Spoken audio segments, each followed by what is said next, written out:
Bienvenue à tous, merci de vous joindre à nous pour ce nouveau numéro de Santé Mag. Nous nous intéressons ce soir à la diététique et au régime minceur. En Algérie, l'obésité est un réel problème qui touche surtout les femmes et les jeunes filles de moins de 20 ans, et ce selon le dernier rapport publié par le New England Journal of Medicine. Comment lutter contre ce phénomène? Comment maigrir durablement? Existe-t-il des régimes fiables qui n'affectent pas notre santé? Peut-on perdre du poids sans se priver ou s'affamer? Des questions auxquelles nous allons tenter de répondre avec nos invités ce soir. Et nous recevons, vous l'auriez deviné, une nutritionniste avec nous ce soir, Dr Linda Oumnia. Bonsoir. Bonsoir. Vous êtes une habituée de l'émission. Merci d'être parmi nous. Merci de m'inviter. Oui. Je rappelle également que vous êtes médecin spécialiste en médecine esthétique. Nous recevons également avec nous ce soir Mylène Ould Saada. Vous êtes ce soir notre témoin. Vous avez perdu plus de 37 kilos. Oui. Vous êtes là donc pour faire un peu partager votre expérience. Merci d'être là, d'être parmi nous ce soir. Merci. Avant donc de parler des régimes minceurs ou de la meilleure façon qui soit de maigrir durablement, docteur Oumnia, j'aimerais qu'on explique déjà aux personnes qui nous regardent qu'est-ce qu'une personne en surpoids, qu'est-ce qu'une personne obèse. Voilà, donc une personne en surpoids est une personne en excès de masse grasse. Donc c'est très important de faire la différence entre un excès de poids et une personne en surpoids. Parce que c'est la masse grasse qui peut nous dire est-ce que cette personne est en surpoids ou elle a un excès d'autre chose. Par exemple, une personne qui est très musclée, et il peut avoir un IMC à 40 et il peut peser 200 kg, mais c'est du muscle. Donc on ne peut pas le considérer comme une personne obèse ni en surpoids. Donc la personne obèse ou en surpoids, c'est des personnes qui ont un excès de gras. Donc un excès des cellules adipeuses qui sont gorgées de triglycérides et de gras. Donc l'indice de masse corporelle, l'IMC... Voilà, l'indice de masse corporelle et le poids ont leurs limites. Oui. Donc nous, en tant que nutritionnistes, sur nos critères de référence, sur notre balance, on a le poids, on a la masse graisseuse périphérique, donc c'est esthétique, c'est juste le gras qu'on voit, qui nous montre est-ce qu'on est en surpoids ou notre silhouette est bien. La masse grasse viscérale, qui est du gras qui entoure les organes, qui est, elle, pathologique, et l'IMC. Mais l'IMC et le poids ont leurs limites. On peut avoir une personne, comme je vous le disais, très musclée, avec un IMC très important, et avec des masses grasses périphériques et viscérales qui est très basse, donc on ne le considère pas comme ni en surpoids ni obèse.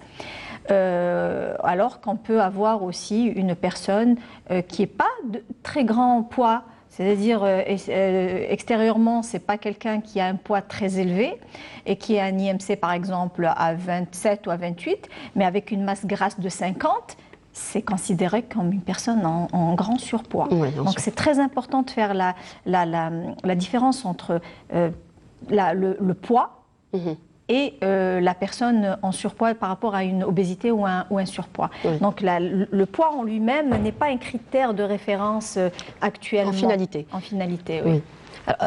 Mylène Ould Saada, vous avez donc fait un régime pendant 2 ans à peu près. Vous avez toujours été un peu, si je peux me permettre, un peu rondelette depuis votre jeune âge, donc depuis l'adolescence. Mais c'est à partir donc de votre âge, il y a 2 ans de cela, vous avez pris beaucoup de poids et vous avez fait un régime en 2015, un régime de 2 ans, suite duquel vous avez perdu 37 kilos. Racontez-nous un peu comment ça s'est passé pour vous, ce régime, comment vous avez vécu cette expérience. Est-ce que vous avez consulté par exemple un nutritionniste? Alors effectivement, j'ai toujours été ronde. Ça je l'admets depuis. C'est de famille? C'est de famille aussi. La plupart de mes cousines paternelles sont rondes. On a toute la même morphologie, la même corpulence. Donc, mais la plus grande partie de mon poids a été prise durant mon cursus universitaire. Oui. Donc c'est l'éloignement. Je me suis, j'ai fait mes études à Constantine. À Constantine, oui. Donc merci d'être venue d'aussi loin. Ah, merci, je vous remercie. Oui. Alors c'est là que j'ai pris beaucoup de poids. Alors le manque de la famille, cette solitude. Alors j'avais tout compensé par la nourriture. C'était un refuge en fait. Voilà, j'en ai fait mon refuge, mon échappatoire, pardon. Donc quel type d'aliments est-ce que vous mangez par exemple beaucoup de sucreries? Non, pas du tout. Je suis plutôt salée. Oui. Plutôt les pains, tout ce qui est pâtes. Oui.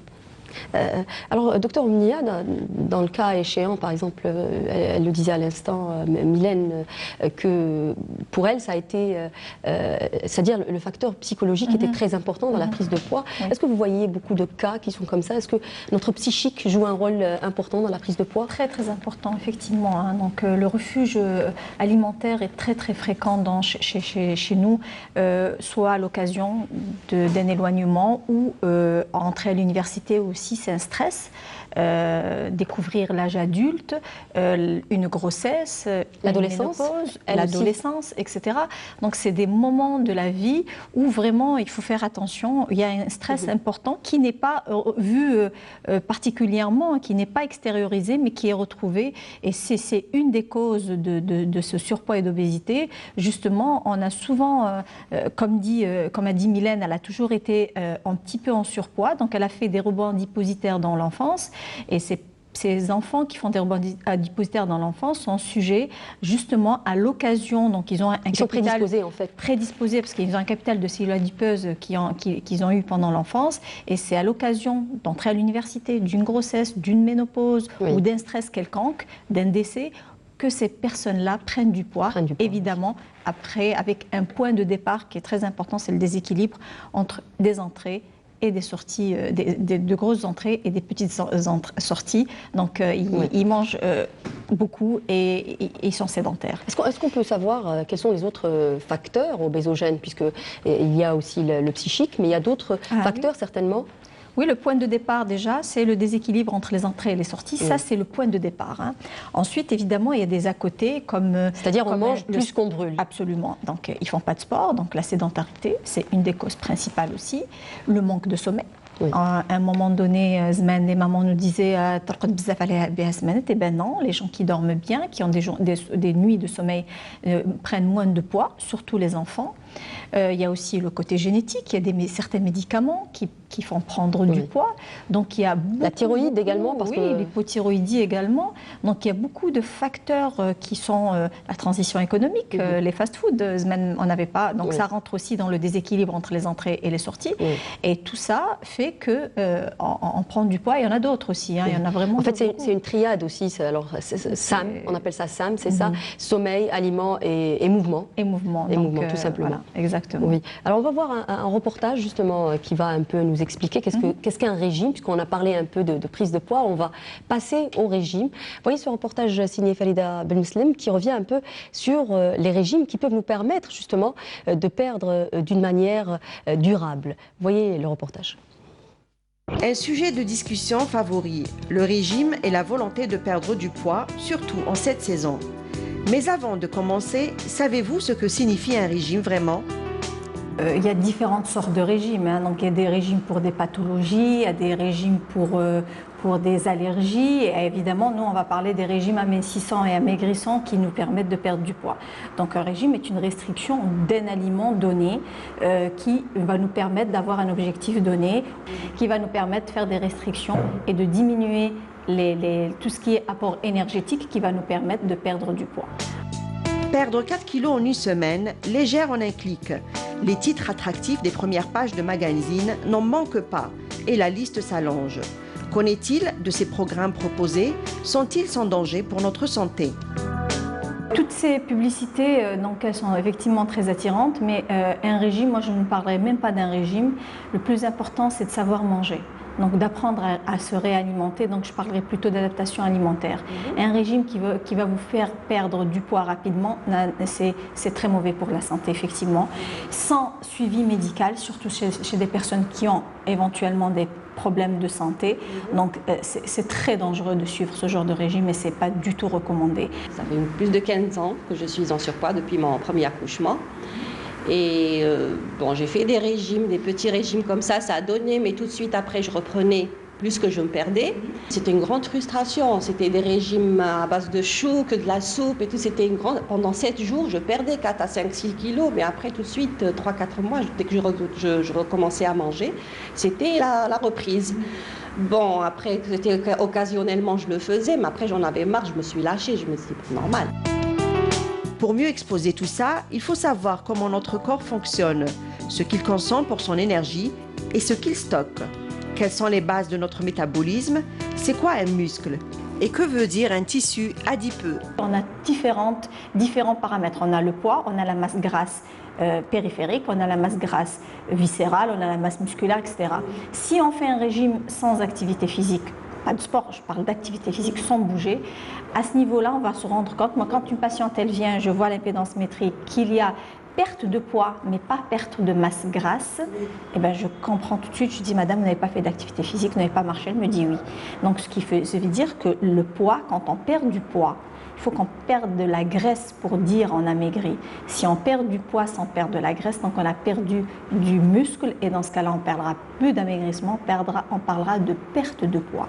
Et la différence est significative. J'étais en surpoids, j'avais pour moi 12 à 13 kilos de plus. Je ne m'achetais plus de vêtements, ça y est, je ne pouvais plus me porter ce que je voulais. Les gens qui sont en surpoids, les gens gros ne peuvent pas faire de régime tout seuls, il faut qu'ils soient aidés. Ça s'est fait après doucement. C'était a priori 1,5 kg par mois, 2 kilos par mois. Ça, je ne le ressentais même pas. Parce que je mange de tout, au contraire, je dirais. Je mange encore mieux. Je rééquilibre ma nourriture. Finalement, respecter la sensation de faim, ne pas sauter ses repas, manger sainement, vous aidera sûrement à atteindre votre objectif et à avoir un poids normal, un poids de forme. Alors nous venons de voir dans ce reportage beaucoup de personnes qui en finalité s'orientent vers des spécialistes pour pouvoir maigrir. Est-ce que c'est une culture qui commence à s'installer chez nous ou alors les personnes qui viennent vers vous, Dr Oumnia, viennent lorsque cette obésité commence à poser des problèmes de santé? Oui, beaucoup. C'est une culture aussi maintenant. Les gens veulent avoir une belle silhouette. Voilà. D'abord, il y en a, je dirais 50%, c'est pour la silhouette, surtout chez les femmes. Chez les hommes aussi. Est-ce que l'été, c'est un peu plus évidemment, l'été un peu plus que les autres périodes de l'année. Mais beaucoup de personnes viennent par rapport à leur état de santé. Maintenant, il y a des réseaux de médecins, par exemple, moi je travaille avec des réseaux de médecins de gastro, de cardiologues, de gynécologues, qui m'envoient des patients qui sont conscients de cet impact de l'obésité et du surpoids sur la pathologie qu'ils sont en train de traiter. Donc, ils traitent une pathologie, mais ils savent très bien que si ce patient ne perd pas de poids de manière équilibrée, évidemment, parce que s'il perd tout seul, il risque de faire des carences, il risque de faire des écarts, des régimes restrictifs. Ça, c'est pas bon. Donc, ils envoient chez des nutritionnistes et à ce niveau-là, on peut équilibrer. Donc, beaucoup de gens, de personnes aussi, de patients viennent parce que le médecin leur a dit « lazim tchien », il faut maigrir. C'est dommage que ça se donne comme ça, comme je le disais, il est très important aux médecins, non seulement de leur dire il faut maigrir, mais il faut les orienter et il faut qu'ils maigrissent vers des sérieusement. spécialistes, oui. Il faut qu'ils insistent sur ce point-là. Sur cet aspect. Juste un chiffre, rappelez que l'obésité a causé plus de 4 millions de morts dans le monde en 2017. Alors, je me retourne vers vous, Mylène. Est-ce que, dans votre cas, justement, vous qui êtes arrivé quand même vous avez dépassé les 100 kilos, est-ce que le surpoids a été une source de problèmes de santé pour vous également ? Bien sûr, on ne peut pas peser 100 kilos et avoir une masse graisseuse aussi importante en 100 kilos et ne pas avoir des problèmes de santé. Ça va de soi. Quel a été le déclic, en fait? À quel moment vous avez décidé de maigrir? C'était l'atteinte des 100 kilos. C'était le dépassement de 100 kilos et ma mère m'a beaucoup influencée. Est-ce qu'il y avait justement, j'allais dire, une pression de la part de votre environnement? Est-ce que vous avez subi des stigmatisations dans votre milieu, par exemple à l'université ou dans la rue? Est-ce que vous avez souffert de stigmatisation? Pas du tout, je n'étais vraiment pas... Vous n'avez pas souffert de cet aspect? Je ne dirais pas que je n'ai pas souffert de ça, ça ne m'affectait pas. Donc c'est plutôt ma mère qui m'a toujours poussée à perdre ce poids. Elle me disait qu'il fallait vraiment le faire, que c'était le moment. Oui. Après, même si ma mère me le disait tout le temps, il fallait que j'aie moi-même le déclic. Il fallait vraiment que ça se passe dans ma tête. Elle n'arrêtait pas de me le dire depuis longtemps, mais je n'ai fait ce régime que le jour où je l'ai décidé. Vous avez décidé vous-même, en fait. Oui. Voilà. Donc, il fallait... Vous n'avez pas consulté de spécialistes. Comment ça s'est passé sur cet aspect? Est-ce que vous vous êtes renseigné sur Internet, puisqu'il y a beaucoup de régimes sur Internet? Alors pour moi, je n'ai pas vu de médecin, et j'ai pris vraiment, j'ai fait un peu une analyse comparative de plusieurs régimes, de plusieurs méthodes. J'ai lu beaucoup de témoignages, des vidéos, surtout que de nos jours, tout est... Vous êtes également administratrice d'un groupe sur Facebook oui, pour les régimes. Voilà, pour les régimes. Alors ça, c'est venu après, c'est lors de mes recherches que j'ai découvert le groupe et j'ai fini par être une administratrice dans le groupe. C'est le groupe... il a été créé par Madame Sabrina Seyed qui a fait... D'ailleurs, c'est le premier groupe de régime en Algérie et le deuxième en Afrique, avec plus d'un demi-million de membres. Alors, pour moi, c'était les lectures. J'ai beaucoup lu, puis je me suis rendu compte que la meilleure façon de perdre du poids, c'était le rééquilibrage alimentaire. Oui. C'est de manger de tout en quantité et à des moments bien précis. C'était la meilleure façon de perdre. Vous avez réappris à manger. En fait, c'est ça l'idée, docteur Omnia. Les régimes ont généralement une mauvaise réputation parce qu'ils sont souvent, enfin, je parle surtout des régimes restrictifs, ils sont souvent voués à l'échec parce qu'on maigrit au tout début, après on a tendance à reprendre.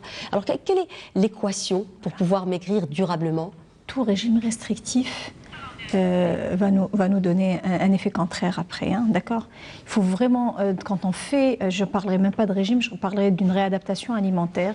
Il faut vraiment garder un peu de tous les aliments, aussi bien les féculents, les protéines, les glucides et les lipides aussi, mais de manière, il faut juste gérer les quantités par rapport à ça et savoir comment les utiliser. Mais tout régime restrictif va entraîner un effet contraire au bout d'un certain temps. On va voir juste le spot publicitaire du sponsor de l'émission et on revient pour terminer notre discussion.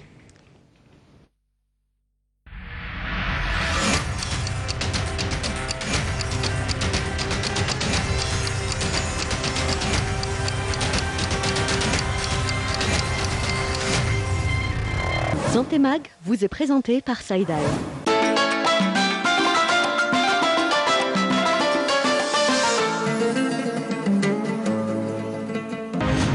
رائد في صناعة الأدوية الجميسة، الجودة في صميم اهتماماتنا، إنجازات وتحديات، مشاريع واعدة في الأفق.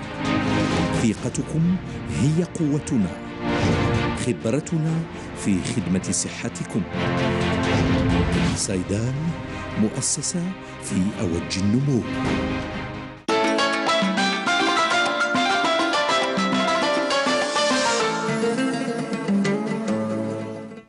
Alors, est-ce qu'il y a des aliments qu'on doit justement bannir lorsqu'on fait un régime pour maigrir, docteur Omnia? En principe, non. D'accord? Donc, en principe, on essaye de juste équilibrer certains aliments par rapport à d'autres. Par exemple, sur les glucides, sur les farines, je dirais on bannira, oui, on bannira pas toutes les farines, mais la farine blanche. Remplacer le pain blanc par du pain complet ou du pain noir. Le sucre, moi, je suis pour le bannir, mais après, comme je vous disais, ce serait l'idéal, mais c'est un idéal très difficile à atteindre chez certaines personnes.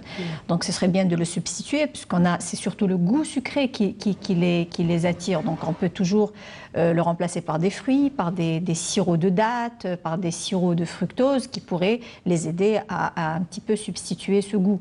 Mais l'idéal, c'est qu'ils réapprennent, surtout les personnes qui sont addictes. Mylène n'est pas addicte au sucre, elle est surtout, ça a été plutôt les glucides. Donc c'est une personne plus facile à traiter, si on peut dire, qu'une personne addicte au sucre. C'est surtout les personnes qui sont addictes au sucre qui sont très très difficiles à gérer. J'aimerais justement vous écouter là-dessus, Mylène. Vous, quel a été votre régime? Je pense que beaucoup de gens qui nous regardent ce soir aimeraient savoir quel a été le secret, comment vous avez perdu ces 37 kilos.